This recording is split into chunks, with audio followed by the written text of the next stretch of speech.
il se trouve que j'ai dû rendre un rapport sur toutes les options de fermeture du cycle qui est remis à vos rapporteurs. Et donc, je vous recommande la lecture parce que vous verrez dans le détail l'analyse scientifique, technique et industrielle de toutes les options possibles. Et je vous invite à le lire parce que là, on y passerait la nuit. Hein ? Non mais attendez, le rapport, il a été écrit en 2017. Le rapport a été écrit avec un groupe de 12 experts internationaux. Enfin, pardon, excusez-moi. Ça a été écrit avec un groupe de 12 experts en France et je l'ai fait relire par 4 experts internationaux. Alors, certes, on peut faire ce qu'on a fait dans les ministères, c'est-à-dire ne pas l'ouvrir et ne pas le lire. Mais si vous voulez vraiment essayer de regarder quelles sont les alternatives possibles, comment est-ce qu'on peut faire, qu'est-ce qu'il y a concrètement à mettre en place, eh bien, vous le lisez. Et puis, vous m'expliquez où est-ce que c'est faux. Une des choses qui m'a été dite à la DGEC quand j'ai rendu ce rapport, c'était merveilleux, c'est « Nous sommes d'accord avec votre rapport, mais nous ne sommes pas d'accord avec vos conclusions. » J'ai dit « Allez, très bien, c'est très bien, il n'y a pas de problème, c'est comme ça qu'on avance. » Donc, je vous propose la chose suivante, monsieur de la DGEC. Je réunis les 12 personnes qui ont écrit le rapport.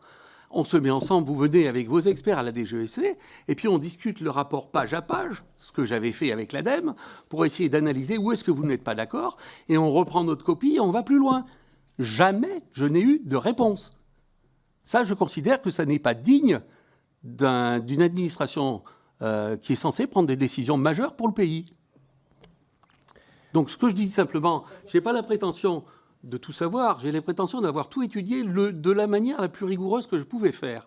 Ce que je n'ai pas trouvé, c'était des gens qui étaient capables de faire cette analyse-là, d'en faire leur miel et de les analyser de façon à pouvoir conduire à une décision qui est de toute façon une décision politique que j'admets pleinement. Ce que je n'admets pas du tout, c'est qu'une décision politique se dispense de réfléchir à la physique qui est derrière. Merci. Alors, si vous avez des questions à l'issue du rapport, nous nous ferons un plaisir de les transmettre à M. Bréchet et si nécessaire à le convoquer pour Attendez, répondre. Vous les transmettez et je transmets ça au comité qui avait écrit le rapport avec moi et on se voit ensemble pour discuter du contenu du rapport. Bien. Monsieur... Mais vous bossez. Monsieur, C'est exactement ce que je disais à l'administration centrale. Bon Dieu, bossez. C'est ce que j'ai dit aux députés. C'était des députés de La République En Marche que je connaissais par ailleurs. J'aurais dit, c'est pas possible. Les questions d'énergie, vous êtes 30 députés qui vous occupez de ce machin-là.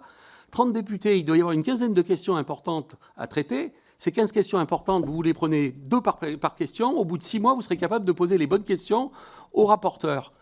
Bon, personne ne l'a jamais fait.